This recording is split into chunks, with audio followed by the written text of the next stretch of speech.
बहुत समय पहले की बात है। मुंबई नाम का एक शहर हुआ करता था। मुंबई को तो सपनों की माया की नगरी भी कहते हैं।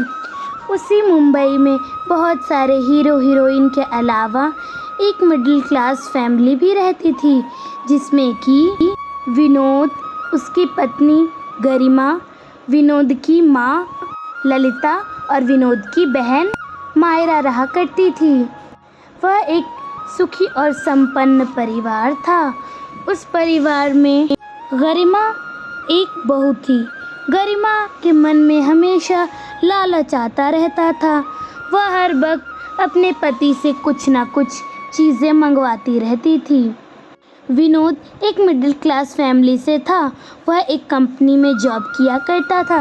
कंपनी में जॉब करने से उनके घर की परिस्थितियां बहुत अच्छी थी और उनका घर बहुत ही अच्छे तरीके से चल रहा था। एक दिन तभी विनोद काम करके घर आया था। वह काम करके अपनी पत्नी से कुछ बातें करना चाह रहा था। विनोद से कहने से पहले उसकी पत्नी ही कहती है, वो आप मेरे लिए वो बनारसी साड़ी लाए थे जो कि 15,000 में मिल रही थी। वो मैं ना तुम्हारी साड़ी लाने ही वाला था, लेकिन पैसे खर्च हो गए थे क्योंकि मुझे अपनी बहन के लिए सोने के कंगन बनवाने थे। इसलिए मैं तुम्हारे लिए वो बनारसी साड़ी कल ला के दूंगा, बल्कि उससे और अच्छा और रंगीला कलर का ला के दूंगा जो तुम्हारे मन को भी भाएगा और सबको अच्छा भी लगेगा और तुम पे तो खूब जचेगा। आज तो पैसे नहीं थे। बहुत बढ़िया, आप मेरे लिए साड़ी लाना भूल गए, लेकिन आप अपनी बहन के लिए सोने की कंगन लाना नहीं भूले। मुझे तो वही साड़ी चाहिए और मुझे कोई रंगीला वंगीला नहीं चाहिए, समझे?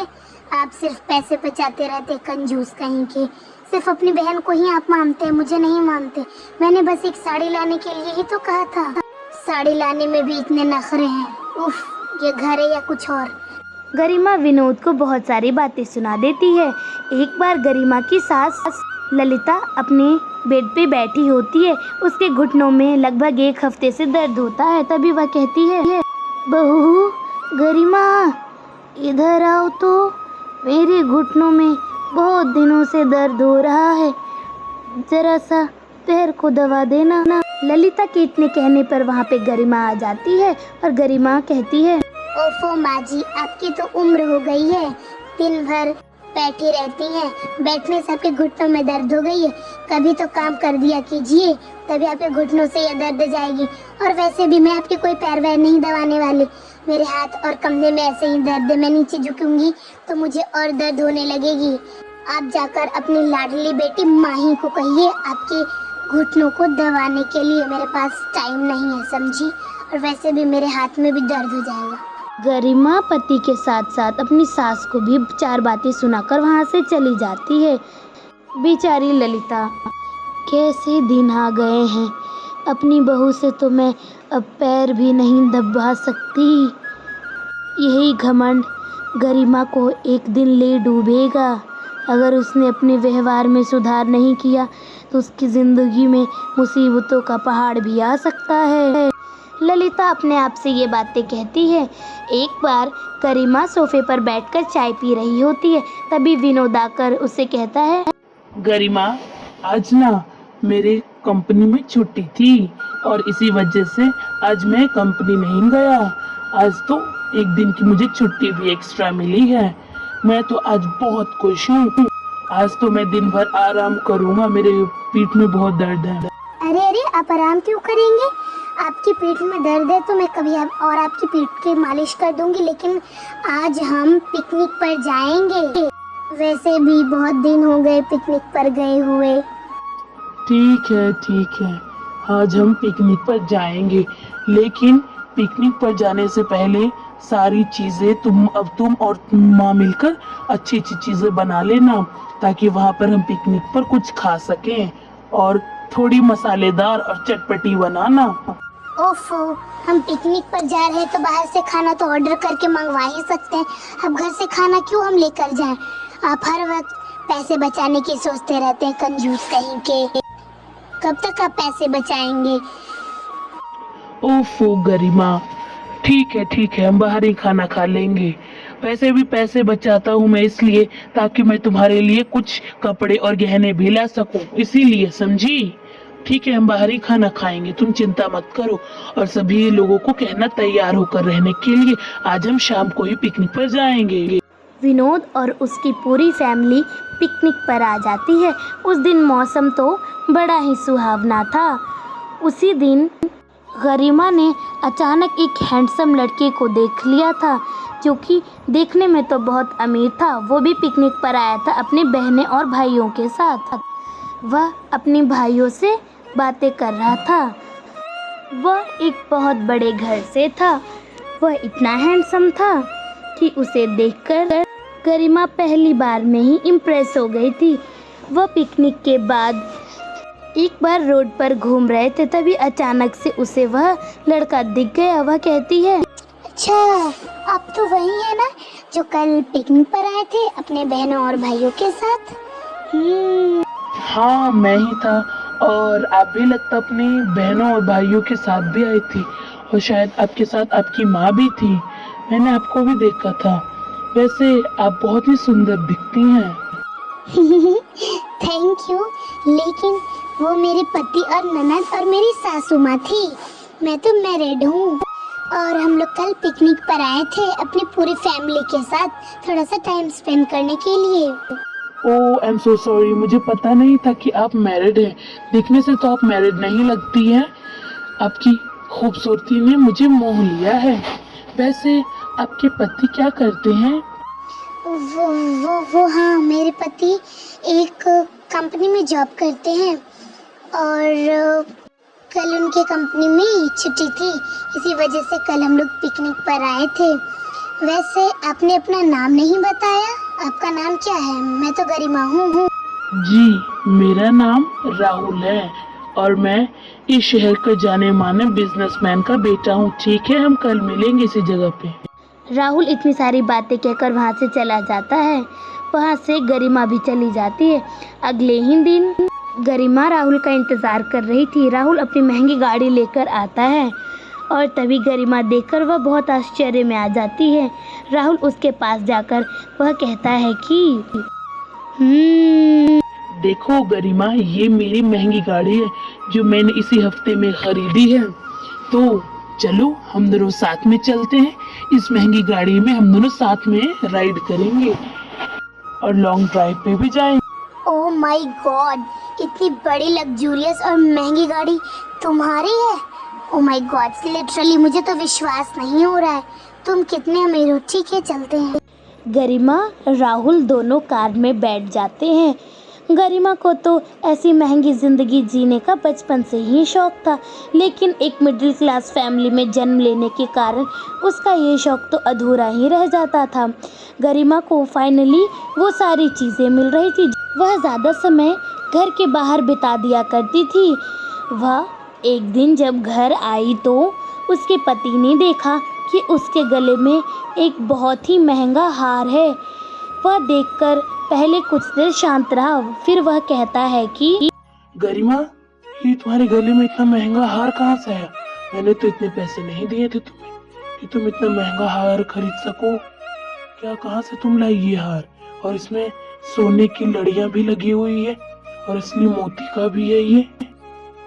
वो ये जो माला है ना, वो आप मुझे पैसे देते थे ना, तो मैं उसे थोड़े थोड़े पैसे बचा कर रख लेती थी और उसी से ही मैंने ये माला खरीदा है। तो इसलिए मैंने बचत कर करके ये माला खरीद कर आपको चौंका दिया है। तो कैसी लगी आपको ये मेरी नई महंगी माला? ओह अच्छा, ये तुम्हारे पैसों से है तो अच्छी बात है। बचत करने से देखो तुम्हें एक फायदा तो हुआ। विनोद गरिमा की बातों को पूरी तरह से मान जाता है। विनोद एक दिन राहुल के घर जाकर कहती है, सुनो राहुल, अब हमारा मिलना बहुत मुश्किल हो जाएगा। जो तुमने मुझे वो मोतियों का हार दिया था, तो मेरे पति आज मुझसे पूछ रहे थे कि वह मोतियों का हार किसने दिया है तुम्हें। तो मैंने तो बात संभालते हुए कह दी कि इसे मैंने अपनी बचत से खरीदा है। अब तो मुझे नहीं लगता कि हम दोनों भी अब मिल पाएंगे। काश गरिमा, तुम मुझे पहले मिलती तो मैं तो सिर्फ तुमसे ही शादी करता। तो मुझे तो बहुत अफसोस है कि तुम मुझे पहले नहीं मिली। और हाँ, हमें मिलने में थोड़ी तकलीफ होगी, लेकिन जैसे चल रहा है वैसे चलने दो। शादी तो अब हम अभी भी हम लोग कर सकते हैं ना। मैं अपने पति को डाइवोर्स दे दूंगी और मैं तुमसे शादी कर लूंगी। तो कैसा लगा मेरा आइडिया?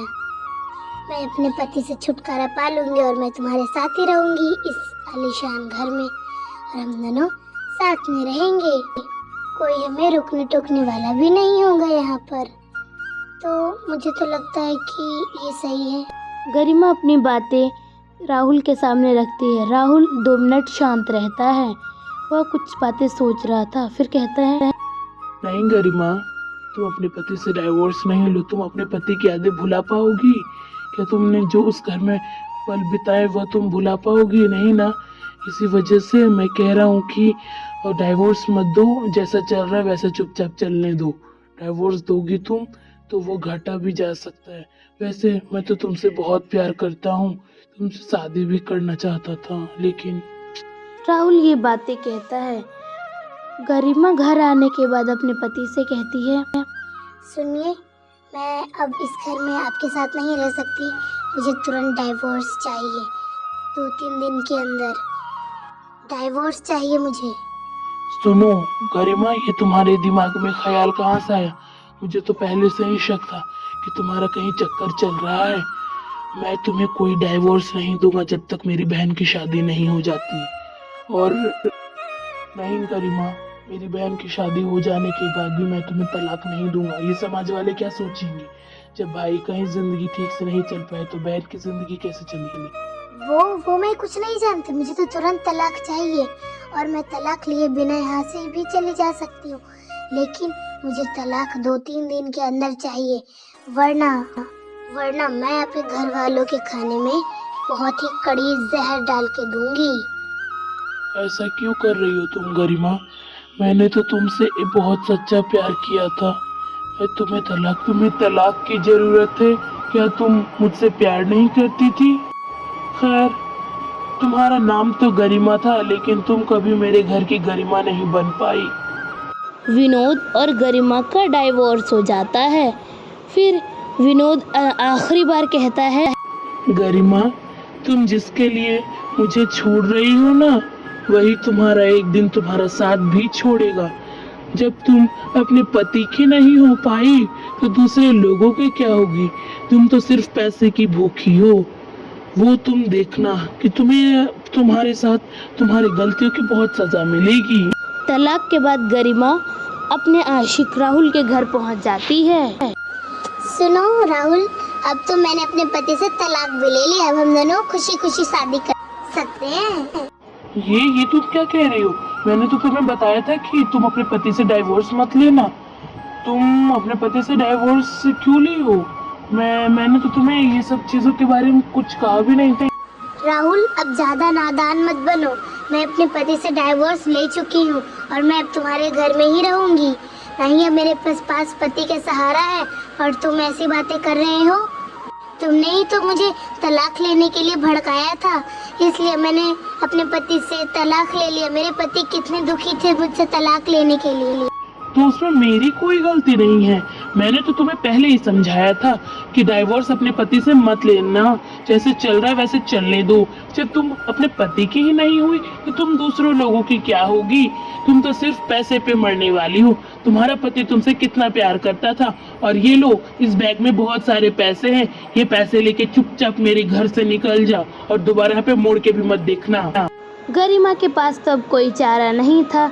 वह थोड़े से पैसे लेकर वहाँ से चली जाती है। तो देखा दोस्तों, आपने लालच का नतीजा। Thanks for watching. सब्सक्राइब।